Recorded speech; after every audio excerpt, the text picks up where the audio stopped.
Leg 32, the big one, distance-wise anyway, from Carlisle to Ayr, day one. You can probably see Carlisle Racecourse in the background. Just left shortly after 9:30. Day one looks as if it's mostly alongside motorway, so I don't think it's going to be that exciting, but we've got to get the miles done. It'll take me through Gretna though, that might be interesting. Maybe I can get involved in a wedding, not one of my own, but somebody else's. Crucially, most importantly, the weather is all right at the moment. The forecast has been absolutely dreadful for this part of the world for the whole of this week, but touch wood, it seems to have improved.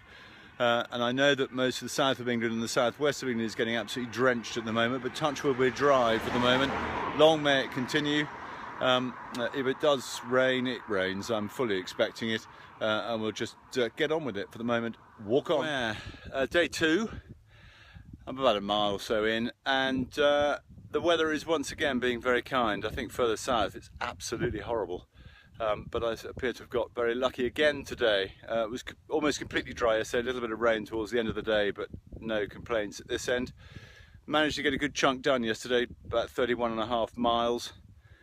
Feet were a bit sore by the end of the day, but they're feeling fine this morning. You can probably see already from behind that we're already getting a bit more hilly. Yesterday was really pretty flat. The land between Carlisle and Ecclefechan, where magnificent name, which was sort of 6 miles east of where I finished overnight, was really very, very flat indeed. Probably going to be a bit more undulating today, probably going to be a lot more scenic. Excuse me. So walk on. Oh lordy! Do the cattle up here not get terribly well fed? I've noticed all day herds have been sort of chasing me, mooing a great. I can't help but think that they must think that maybe I'm food, or maybe I'm bringing food. Anyway, I'm afraid I'm a source of great disappointment to this herd as well as every other herd I've seen today. What a bloody racket. Sorry guys and girls, no food from me. Leg 32, day 3. Back to the start, to Drumlanrig Castle. It's been an unbelievably dramatic sort of 12 hours or so since I was last here, or a bit more than that actually, with son William having broken his tibia and dislocated his ankle playing football yesterday, and trying to sort all that out, trying to sort out consultant orthopaedic surgeons and talk to taxi drivers to get him and my missus back from Swindon to London, and then we went a very strange route. The sat-nav sent us a bizarre route this morning, cross country and through woods and completely off-road. I don't know what on earth the sat-nav was doing, and we went over a particularly unpleasant lump, grounded the car. Immediately the oil light came on. I thought, oh Christ, we put a hole in the sump. Anyway, touch wood, it appears to be fine. It's now considerably later than I intended to set off, but having made such good progress yesterday, the pressure is not as extreme today. The weather, as you can see, is again, thank the Lord, gorgeous. So for the moment it's walk on, and let's hope I have a rather more peaceful and less frantic and less stressful day than the rest of the day has been today. Right, towards the end of the day, I'm about 3 miles from the finish of the day.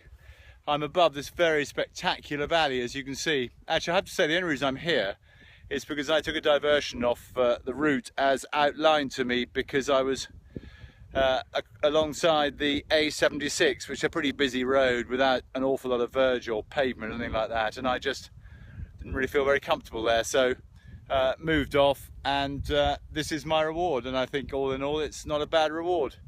So 3 miles left to the end of the day, leaves me about probably, I guess, 22 miles or so to Ayr, so I can have a nice short abbreviated day tomorrow, a bit of a, well, I was going to say rest, but I'll still have to walk sort of 15-16 miles, and then the run into Ayr on Friday. So all in all good, weather set fair. Walk on. 32, day 4.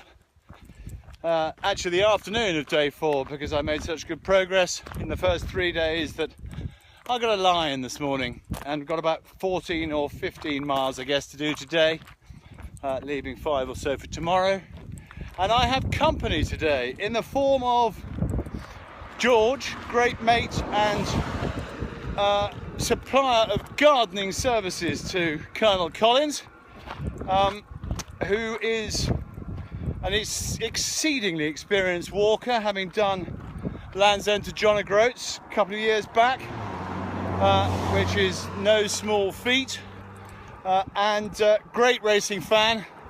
We've been on the road for about 6 miles. There hasn't been a moment when we haven't been talking about racing or walking, and I suspect that'll remain the way for the remainder of the afternoon. And I think George is going to join me again tomorrow, along with Tony's wife Lizzie, who is an old childhood friend of mine from years and years and years ago. We've got another beautiful day. Just can't get over how lucky I've been on this leg with the weather. It really has behaved quite wonderfully. And I can see the Isle of Arran in the distance. Clouds sitting on top of it, absolutely beautiful. So a very pleasant afternoon's walking ahead. Walk on. Right, well, we're about 8 miles in. And I think when in Rome is a phrase that springs readily to mind. George pulled over to one side with a very demure, "Will you excuse me?" And I assumed that George was probably going to go and have a pee in the bush. Not a bit of it. George has produced some cans. It's cans of Tennent's. And they're cold. So, and they're very cold. Absolutely lovely. So this is a first. I've had the odd stop in a pub on walking the courses, but we've never been drinking on the road. Walk on, drink on. Day 4. We're ending, appropriately enough, at a pub, the Coilton Arms. We've done about a short 15 miles at a good brisk tempo. I've had an absolutely splendid afternoon, a lot of chat, plenty of laughs, much banter. It's been a thoroughly enjoyable afternoon. It's been great to have George along. And we will do it all tomorrow morning for the last 6 miles with, I think, Lizzie Collins for company, which will be terrific. Anyway, it's the Coilton Arms and it's time for a Guinness. No more walk on. Leg 32. Okay. Day 5, the final morning. Yeah, right. 6 miles left to complete the longest leg of the project into Ayr Racecourse. I have company again today.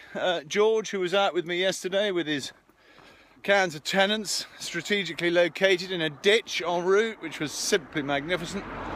George is back for more. We didn't put him off yesterday. And I've got Lizzie Collins with me, which is a treat. Lizzie Rathall, as I first knew her a million years ago when we were both growing up in Northamptonshire. And Minty and I are staying with Tony and Lizzie.